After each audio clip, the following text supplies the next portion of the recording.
Welcome back to Historia Prime. Right now, exactly 6 feet beneath the grass of your front yard, the Earth is holding a steady, unyielding temperature of about 54 degrees Fahrenheit.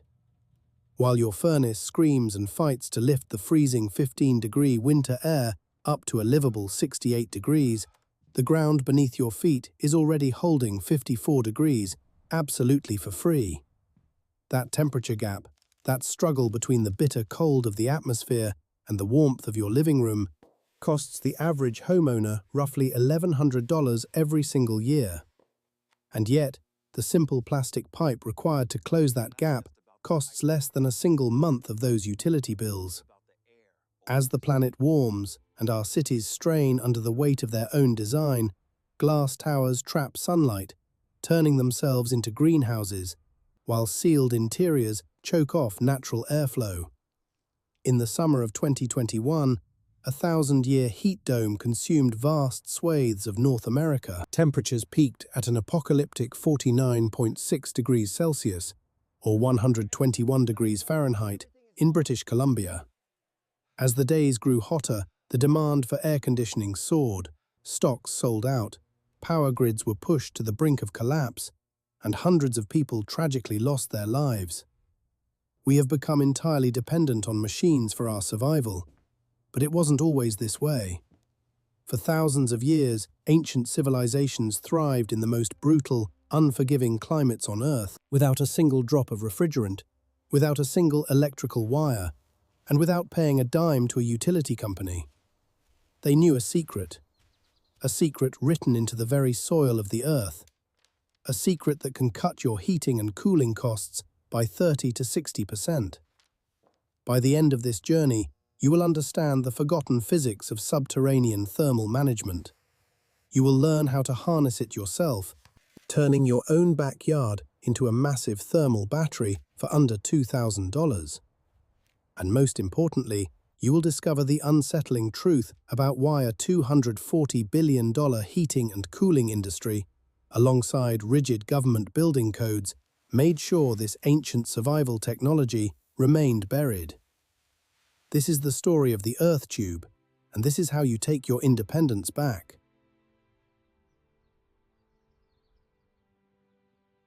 Part 1. The Masters of the Desert. To understand what we have lost, we must travel back 5,000 miles east to the Yazd Basin of central Iran.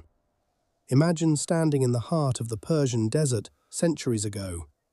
The sun beats down with merciless intensity, pushing daytime temperatures well past 110 degrees Fahrenheit. Yet, step inside one of the traditional adobe homes, and you are greeted by a chilling, refreshing breeze that drops the indoor temperature by 25 to 30 degrees below the scorching outside air. How did they do it? They used the earth. Persian engineers were masters of fluid dynamics and thermodynamics long before those terms even existed.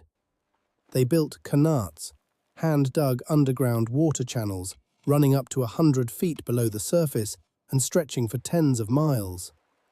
These subterranean aqueducts delivered cold mountain groundwater to desert cities using nothing but gravity. But the qanat did more than just move water. The engineers noticed that the air surrounding these deep shafts was dramatically cooler than anything at the surface. So they invented the bad gear, or the wind catcher. Towering above the city skyline, these rectangular or octagonal structures featured large openings facing the prevailing winds. They functioned as massive thermal siphons. A wind catcher tower on the roof pulled hot air downward through the structure, routing it across the qanat's subterranean water-cooled tunnels. As the scorching desert air passed over the underground water, it underwent evaporative cooling, losing its heat to the earth and the water before entering the inhabited rooms of the house. It was a flawless passive air conditioning system. Oxford physicists who studied surviving examples of these structures measured indoor temperatures plunging without a single moving part. And the Persians were not alone.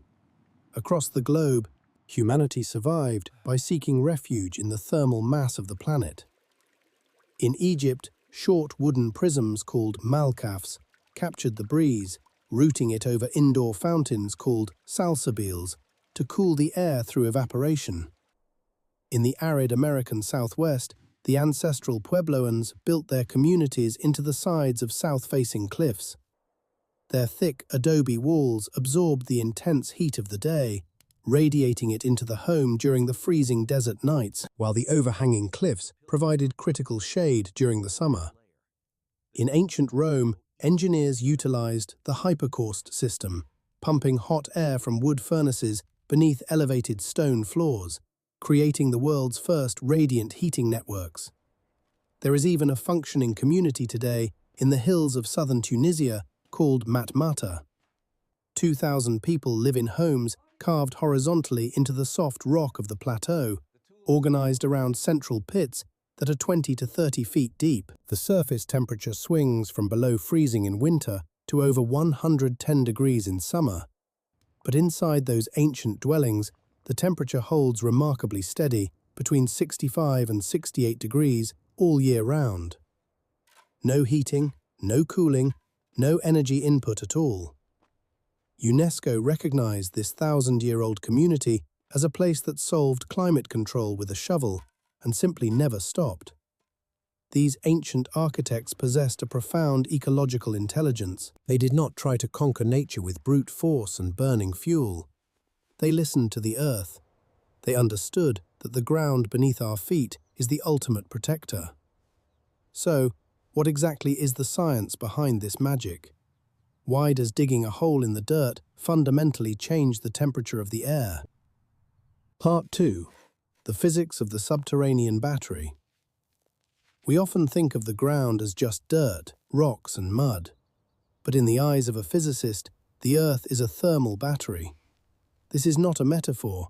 It is a physical fact driven by a specific mechanism known as thermal inertia. Every day, the sun violently deposits heat into the surface of the ground, and every night, the ground radiates some of that heat back into the dark sky. At the surface, the temperature swings wildly with every passing weather system, storm, and season. But soil is a very poor conductor of heat.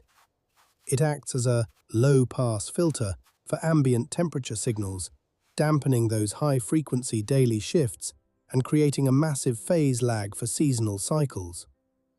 By the time the heat of the summer solstice penetrates 2 or 3 meters into the Earth, the surface atmosphere has already transitioned into autumn or winter.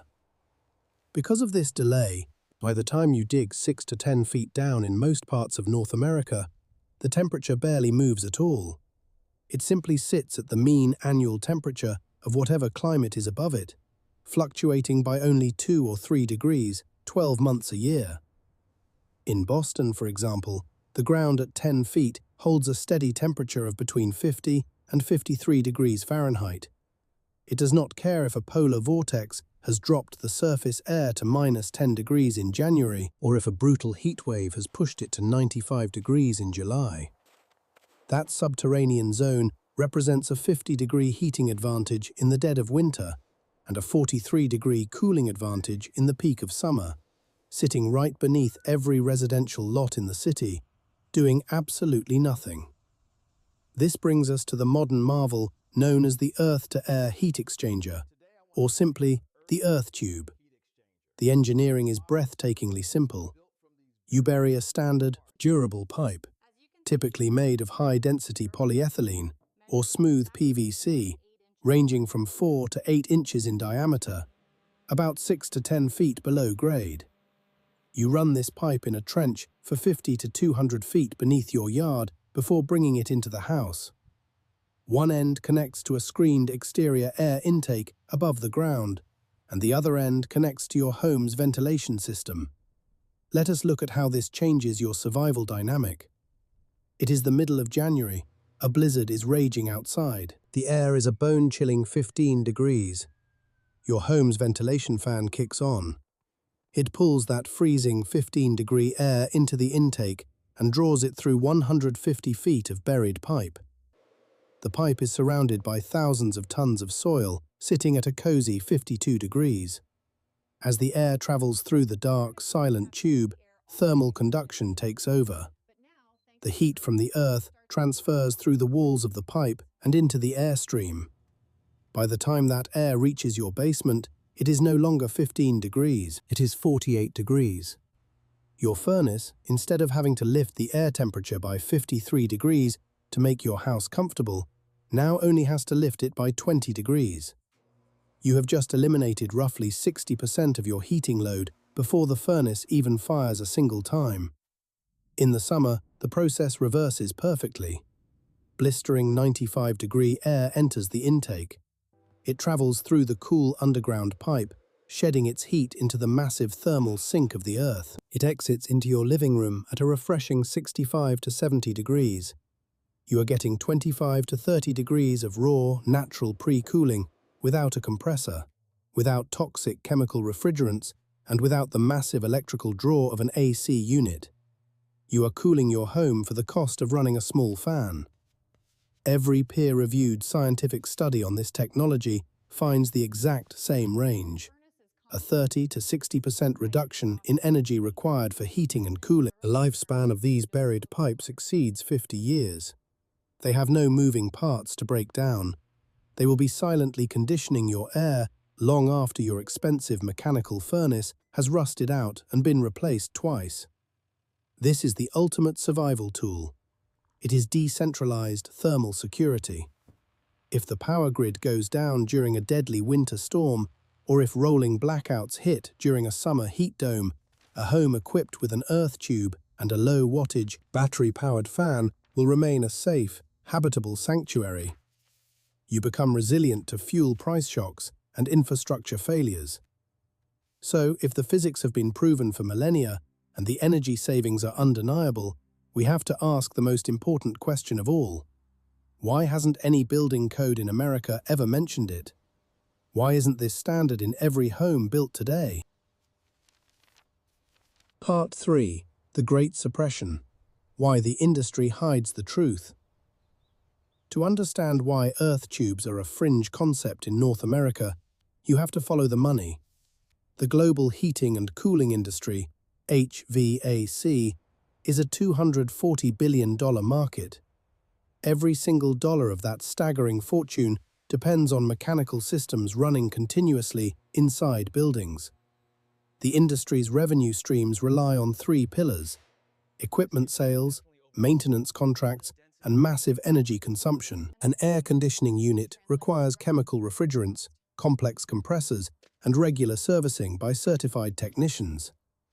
Now imagine a product that is just a plastic pipe buried in the dirt. It reduces the workload of mechanical systems by up to 60%. It requires no maintenance. It has no moving parts. It lasts for half a century. A buried pipe is not a product that anyone in the HVAC industry has a financial incentive to sell you, and so nobody does. But it goes much deeper than just greedy corporations ignoring a good idea. The suppression is built directly into the laws that govern how we build our homes. The system that dictates American construction is controlled by documents like the International Residential Code, IRC, and the International Mechanical Code, IMC. These massive rulebooks are updated every 3 years. But who writes these updates? They are drafted by committees heavily populated by mechanical engineers, heating contractors, equipment manufacturers, and building industry lobbyists. Earth tubes have never appeared in the prescriptive compliance sections of either code. This means there is no standard, easy, pre-approved way to install them. If a rogue builder or a smart homesteader wants to include an earth tube in their new house, they cannot just pull a standard permit. They must apply under a daunting provision called alternate means and methods. This process requires hiring an engineer to produce custom documentation, paying plan review fees that can range from $2,000 to $6,000, and facing inspections by local officials who have likely never seen the technology in their lives. In most jurisdictions in the United States, the bureaucratic paperwork costs more than the actual pipe and the trenching combined. The regulatory friction is designed to be exhausting. The contractor side is equally constrained. There is no standard licensing category that covers the installation of earth tubes. Plumbers deal with water. HVAC techs deal with ducts and refrigerant. Excavators just dig holes. Who connects the pipe to the house? Furthermore, no standard insurance policy provides liability coverage for a contractor installing this unproven technology. And once that pipe is in the ground, the contractor has absolutely nothing to service. A heating and cooling contractor who recommends an earth tube is literally recommending himself out of 30 to 60% of his future revenue from that property. And if you manage to fight the building department, hire an engineer, and install the system yourself, you will face the final boss of the housing market, the appraisal system.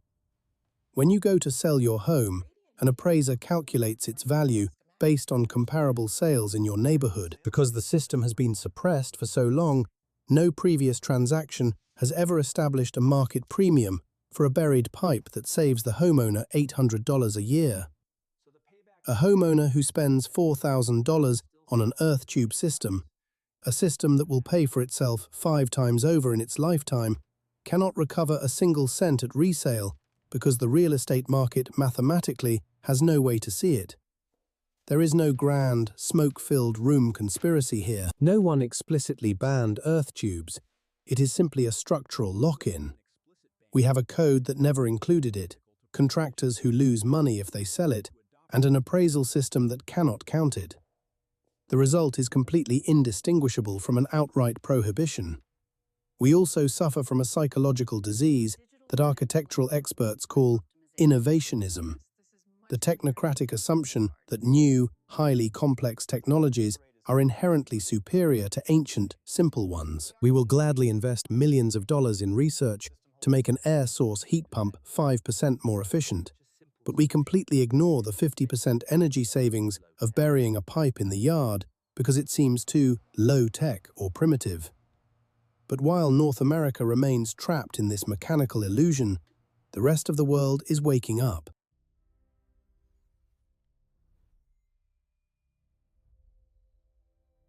Part 4.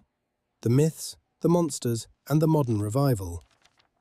When you mention earth tubes to an American building inspector, they will almost always raise 2 immediate objections: mold and radon gas. They will tell you that a dark, cool pipe underground will turn into a damp, toxic breeding ground for bacteria, and that it will suck radioactive gas into your children's bedrooms. Let us address these monsters in the dark, because science and global practice have already defeated them. Condensation is a physical reality. When warm, humid summer air passes through a pipe cooled to 50 degrees, the air temperature drops below the dew point, and liquid water forms on the pipe walls. In the 1970s and 80s, amateur builders made the mistake of laying flexible, corrugated drainage pipes flat in the ground.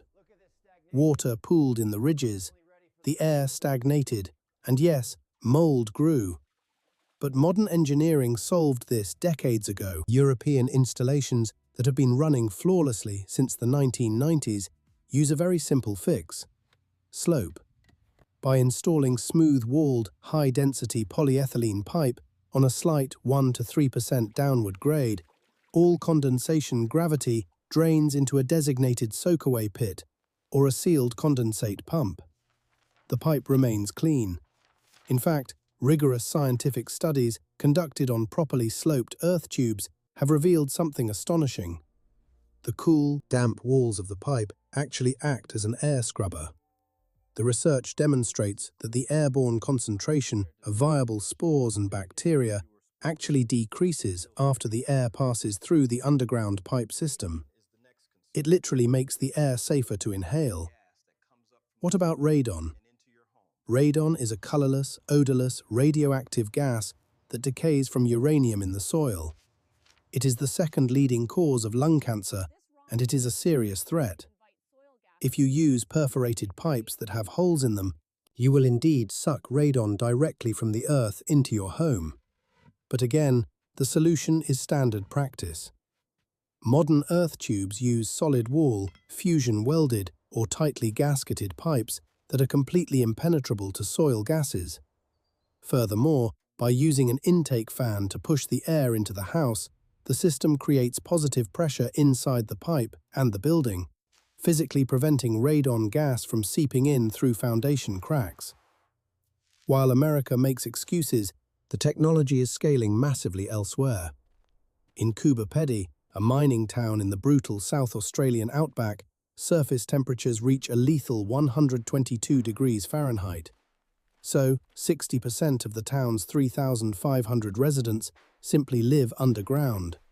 They have carved majestic homes, churches and hotels into the sandstone hills.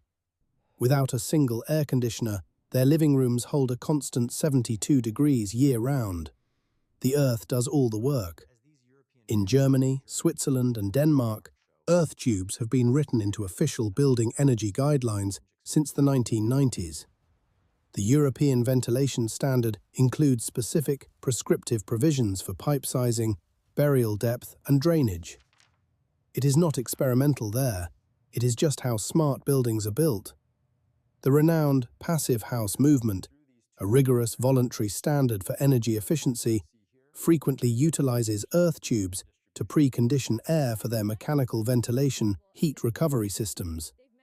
In Canada, they have scaled the technology to industrial proportions. At the Earth Rangers Centre for Sustainable Technology in Toronto, 9 massive concrete pipes, each 65 feet long, are buried beneath the facility. They warm the brutal Canadian winter air by as much as 20 degrees Celsius before it enters the building, allowing the facility to use 100% fresh air without incurring massive heating costs. In Edmonton, the EPCOR Tower utilizes concrete tubes buried 4 stories underground, saving the building an estimated $50,000 a year in energy costs. The barriers to this technology are not technical. They are not economic. They are entirely structural and political. Part 5. Reclaiming your independence. So where does this leave you? As utility costs skyrocket and the climate becomes increasingly erratic, how do you protect your family and your wallet? If you are building a new home or embarking on a major homesteading project, you can bypass the system and build your own subterranean thermal battery. Owner-builders across the world have been documenting the process for years, proving that you can achieve thermal independence for pennies on the dollar. What does it actually take? Less than you would expect. You rent a trencher or a small excavator for a weekend. You dig a trench 6 to 10 feet deep across your property. You lay 100 to 200 feet of solid wall HDPE pipe or specifically designed double-wall corrugated pipe with a smooth interior. You ensure it has a slight continuous downward slope to a drainage point. One end of the pipe is brought above ground and fitted with a filtered, screened air intake to keep out insects and rodents. The other end enters your basement, sloping to a condensate drain before hooking into your home's air intake.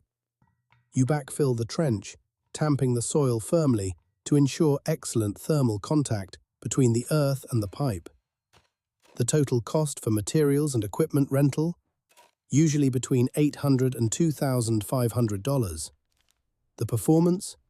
Exactly what the ancient Persians knew and the modern physicists confirm. Warmer air in the dead of winter, cooler air in the blazing summer, and a furnace that barely has to work. We are living in an era where we are constantly sold the idea that the future of survival depends on complex software, smart thermostats, lithium batteries, and increasingly expensive grid-tied machines. But true resilience, the kind of resilience that keeps a family warm when the power lines snap under the weight of an ice storm, is not found in an app. It is found in the earth. The Egyptian architect Hassan Fathi once warned that when modern builders say futuristic, they really mean building according to their own hubris.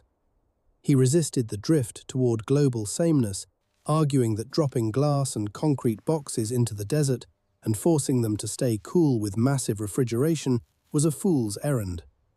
True climate-adapted design requires the humility to learn from the past. The physics have been working beneath your property since the dawn of time, long before your house was even a blueprint. The heat is there. The cooling is there. It is infinite, it is silent, and it is entirely free. The only decision left is whether you will let the building codes and the energy monopolies keep you dependent, or whether you will pick up a shovel and claim your independence before the next brutal winter arrives. Thank you for watching Historia Prime. If you want to uncover more lost survival technologies and the hidden history of how we interact with our world, make sure to hit that subscribe button. And if you think this is wild, wait until you hear about the 800-year-old stonemason secret from Northern Europe. A wall 2 feet thick that keeps interiors perfectly warm without any insulation at all. A technique every builder once knew until a 1975 building code made it illegal. That is our next video. Click the link on the screen right now to discover why the construction industry made sure you would never be offered it. Stay curious, stay resilient, and we will see you next time.